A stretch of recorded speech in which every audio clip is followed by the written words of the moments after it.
नाजरीन, मैं हूं मोहम्मद अब्दुल हकीम। 7H न्यूज़ में आपका इस्तकबाल है। अमीनपुर पुलिस स्टेशन हुदूद के इलाके कृष्णा रेड्डी पेट में HDFC ATM में चोरी करने की कोशिश की गई है।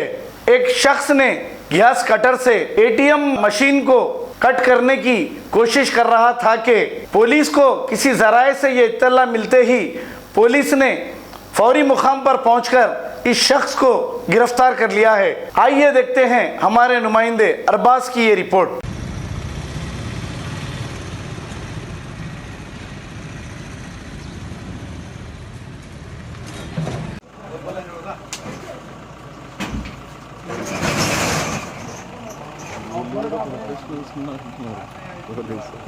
मोहम्मदिया शवरमा पिछले 10 साल से सारे हैदराबाद की अव्वलीन पसंद मोहम्मद इदरीस खान, मोहम्मद इमरान खान की लाजवाब पेशकश। मोहम्मदिया शवरमा पर आइए और shawarma, kebab, platter, grill chicken, chicken biryani खाइए या अपने घर पार्सल ले जाइए और अपनी दावतों के जायके को चार चांद लगाइए। हमसे कैटरिंग के लिए रब्त पैदा कीजिए और हमारी फ्रेंचाइजी के लिए भी कांटेक्ट कीजिए। हमारे ब्रांचेस मोहम्मदिया शवरमा, शमशाबाद, राजेंद्र नगर, रेती बली और pillar number 67 opposite Orient bank, Kadarbagh, Hyderabad. खबर है शहर की, खबर है गाँव की, खबर है सारी दुनिया की। 7H न्यूज़ पसंद आए तो लाइक कीजिए, शेयर कीजिए और सब्सक्राइब करना ना भूलें। 7H न्यूज़, आपकी आवाज।